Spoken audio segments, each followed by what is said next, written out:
Hello everyone, good morning and happy Monday. My name is Elena Riley and thank you very much for joining me here at the Alert Center where I bring you our top headlines every weekday morning. So let's get into those that I have for you.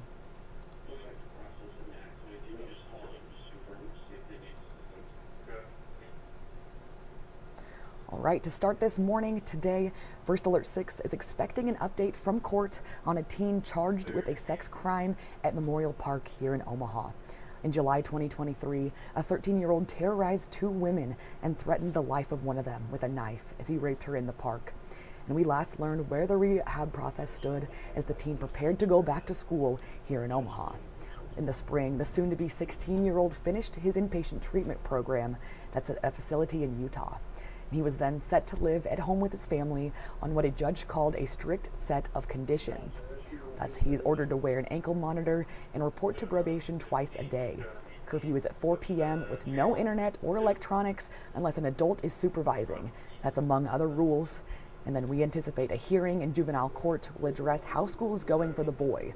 So that's our update today. We're expecting that is set for 10:30 a.m. this morning, so not too long from now.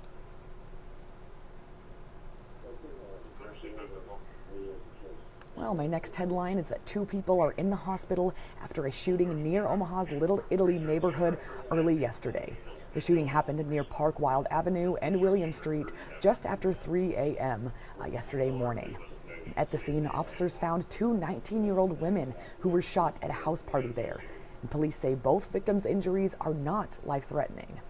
But the investigation is ongoing, and anyone with information, you can contact Omaha Crime Stoppers anonymously at 402-444-7867 via the Omaha Crime Stoppers website or via the P3 Tips mobile app, if you have that. There was another shooting over the weekend. Bring that up here. So one person was shot at a house party in South Omaha early yesterday morning. Police responded to the hospital for a walk-in shooting victim that was around 2 a.m. yesterday. And the victim is a 19-year-old man. He told police he was shot by men at a party near 23rd and S Streets there in South Omaha. And OPD says the investigation here is going as well. Anyone with information, contact Omaha Crime Stoppers at 402-444-7867, the website I mentioned earlier, or the mobile app I mentioned earlier as well. Well, my next headline here is that a motorcyclist was sent to the hospital after a hit-and-run crash in Council Bluffs Saturday night. According to the Council Bluffs Police Department, the crash happened just before 7 p.m. on Saturday near the intersection of Hunter Avenue and North Broadway. And as a result of the investigation, it was found a truck had rear-ended a motorcycle, but Council Bluffs police say the driver of the truck fled the scene, but was located a short time later by police. And then the driver of the motorcycle, who police report is a juvenile, was taken to the hospital with critical injuries. But police say alcohol is a contributing factor in this crash as well.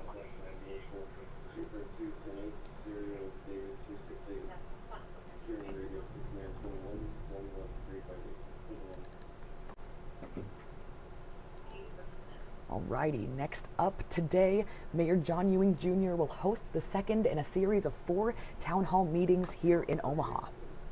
Ewing says he will share his vision for Omaha and discuss some of the work he has done since taking office.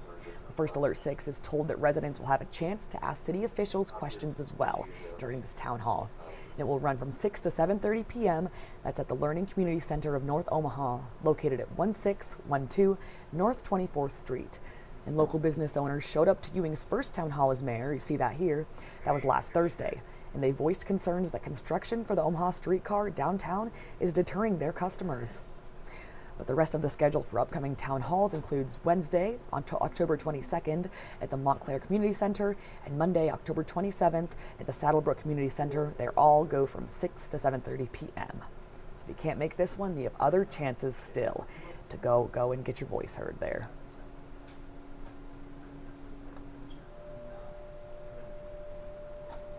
Well, my last headline this morning is that Metro Transit is asking for the public's feedback on proposed changes to some of its routes today. And residents are urged to make comments on the proposed changes. That's these routes. It's Route 4, extended evening service on weekdays. Route 5 is schedule adjustments, and primarily on the west end of the route. Route 13 is extend evening services on weekdays as well.